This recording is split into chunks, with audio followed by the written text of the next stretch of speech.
Hi guys, so today I wanted to teach you about the longitudinal formulation, and it's something that we use in CBT all the time. It's a great way to conceptualize, so basically pull everything together so you can understand what is creating the problem for you at the moment. Within this formulation, we can use it for people who experience anxiety, with low mood, trauma, low self-esteem, just anything there where you want to understand the root of how you got to where you are and really trying to pull out what's happened in your past. So to start off with, we have early experiences. So early experiences can be anything really, anything that happened early in your life. It can be something that happened in childhood. It can be something that happened in adolescence. Just anything that was an early experience. So it could be maybe your parents separating. It could be being bullied at school. It could be moving houses a lot. It could just be anything within that early experience. So we would obviously fill that in. And then that leads into something called our core beliefs. So if you imagine a tree, and at the top of the tree you're going to have the leaves, and they're kind of your thoughts, and then you have the trunk, which are your rules and assumptions. We'll get to them in a minute. Then what's underneath that all is your core beliefs. So your core beliefs can come in three ways. So an I am statement, that is obviously how you see yourself. An others are statement, how you see others. And then the world is. So core beliefs will either always start with I am, the world is, or others are. To give you an example, it could be that I am not good enough, others are abusive, the world is unsafe. And you can see how they all link together, and then there will be a pattern that will go throughout them all. And you may have more than one, and that's completely fine as well. So that's your early experiences lead into you develop your core beliefs. And then your core beliefs, if we go back to that tree analogy, will then lead into your rules and assumptions.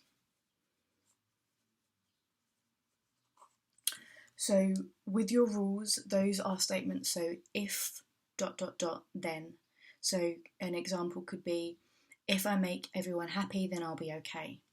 Or if I succeed, then I won't be a failure. Or if I restrict my eating, then I'll be happy. So they're always if ...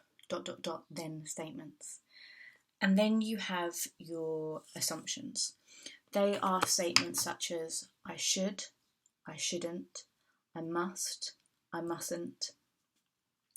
And they are assumptions that we make about ourselves and others. And with the rules and assumptions, they link in to the early experiences, which then feed into the core beliefs, that then feed into the rules and assumptions. And although these things may feel like they've been happening for quite some time in your life, the good thing is we can alter the rules and assumptions and the core beliefs. We can't change what's happened in the past, unfortunately, but we can understand how it can have less of an impact on you. So once we have early experiences, core beliefs, rules and assumptions, you have something called coping strategies. So coping strategies are how you deal with all of the above. So that could be helpful coping strategies such as maybe exercise, reading, spending time with family and friends, or it could be unhelpful. So that could be drinking to excess, avoiding certain situations, thinking negatively, all things like that. So they can either be helpful or unhelpful.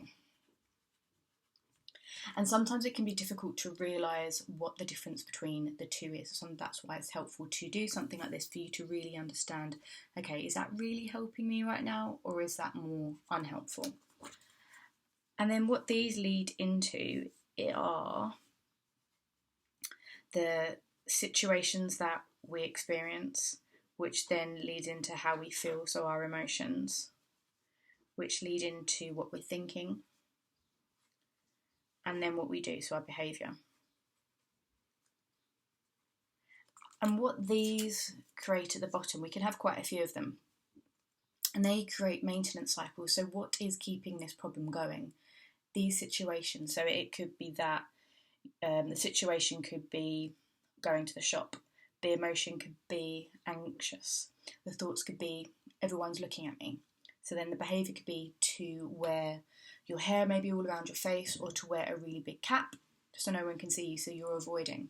So by doing all of those things, so again, the situation, we can't really change that unless you're avoiding certain situations, and then obviously we're going to have to look into that. But all of these things keep the problem going. So if you can almost like imagine a big cycle that kind of continues to go round in this direction. So that is one of the longitudinal formulations. There are other versions of it that include the actual difficulty at the moment. So you may add in here the problem, and that might be like what you're currently experiencing. Or this may be more of a cycle at the bottom. So one of like the hot cross buns or the 5-factor model may be something that is going on around here. So that is just, as I said, one of the ways of doing it, but it has all the same similar concepts within it. It's just sometimes presented slightly differently. But that is one of the main ways to conceptualise things in CBT, so either called a case conceptualisation or a longitudinal formulation. I hope that has been helpful and that makes sense to you. Take care.